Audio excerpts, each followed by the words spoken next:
নমস্কার সবাইকে, আবারও একটা নতুন রেসিপিতে সবাইকে স্বাগত জানাচ্ছি। আজকের রেসিপিটা সম্পূর্ণ স্বল্প মশলায় এবং ঘরোয়া পদ্ধতিতে আমি কই মাছের ঝোল কী করে রান্না করেছি, বাস এটাই আজকের রেসিপিটা। তবে এখানে সবজি হিসেবে তো শীতের বাজারে অনেক সবজি আছে, যার যা পছন্দ ইউজ করা যায়। তবে এখানে আমি ছিম, আলু, বেগুন ইউজ করেছি। তো রেসিপিটা শুরু করা যাক। প্রথমে আমি হলুদ, লবণ, তেল মাখিয়ে মাছগুলিকে ফ্রাই করে নিয়েছি। ভিডিওটা যাতে শর্ট হয় তার জন্য আমি শর্টই দেখিয়ে ফেলেছি। আর এদিকে আমি সবজি হিসেবে নিয়েছি ছিম, একটা বেগুন আর দুটো আলু। তো মাছ ভাজার পর যে তেলটা ছিল প্যানে, ওই তেলেই আমি স্বল্প কুচানো পেঁয়াজ দিয়ে দিয়েছি। পেঁয়াজগুলি এখন একটু ব্রাউন করে ভেজে নেব। আর ভাজা হয়ে গেলে এদিকে কেটে রাখা সবজিগুলি আমি এতে দিয়ে দেব।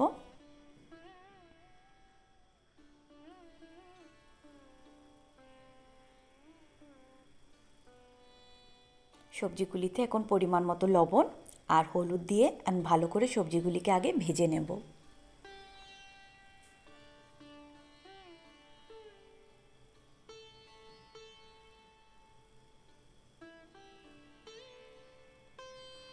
কাঁচামরিচ দিয়ে দিলাম 8-10টার মতো।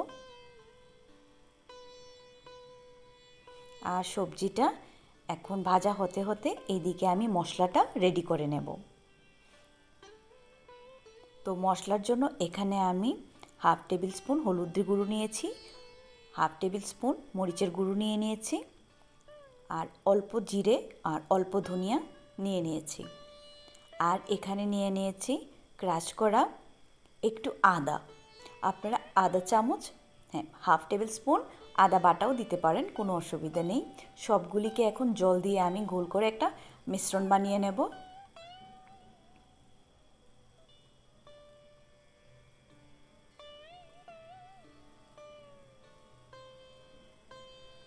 এদিকে সবজিটাও অলমোস্ট ফ্রাই হয়ে গেছে।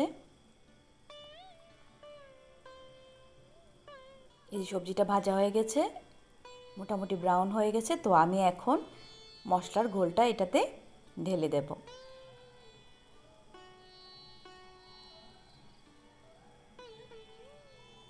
মশলাটা দেওয়ার পর সবজিটাকে ভালো করে মশলার সঙ্গে মিশিয়ে আর একটু সময় ফ্রাই করে নিতে হবে। ততক্ষণ পর্যন্ত এটাকে ভাজতে হবে যতক্ষণ না ন্যাচারালি মশলার সবজি থেকে অয়েল ছাড়া শুরু হয়। এই যে তেল ছাড়া প্রায় শুরু হয়ে গেছে, ভাজা হয়ে গেছে সবজিটা। তো এখন আমি এতে 2 গ্লাস পরিমাণ জল দিয়ে দেব। এই পর্যায়ে লবণটা অবশ্যই চেক করে নেবেন, লবণটা একটু কম বেশ হলে দেখে নেবেন। এখন 5 মিনিটের মতো বয়েল হতে দেব। 5 মিনিট পর আমি মাছগুলি দিয়ে দেব। মাছগুলি দেওয়ার পর আর 2 মিনিট মাছগুলি একটু উল্টে পাল্টে যাতে মাছের ফ্লেভারটা ঝোলে চলে আসে। তো বাস এইটুকু সময় আমি ঝোলটাকে একটু বয়েল করে নেব। তারপর এখন তো ধনেপাতা ছাড়া কোনো সবজি কমপ্লিট হয় না, কোনো রেসিপি কমপ্লিট হয় না। তো এখানে উপর দিয়ে ধনেপাতা দিয়ে দিলাম। বাস এখন হয়ে গেল। 2 মিনিট পর নামিয়ে নেব। আপনারা এইভাবে অবশ্যই একবার বানিয়ে দেখবেন। স্বল্প মশলায় ঘরোয়া পদ্ধতিতে কই মাছের ঝোলটা ভীষণ চমৎকার হয়, গরম ভাতের সঙ্গে খেতে সেই দুর্দান্ত লাগে। তো রেসিপিটা ভালো লাগলে অবশ্যই লাইক কমেন্ট করবেন। ধন্যবাদ সবাইকে।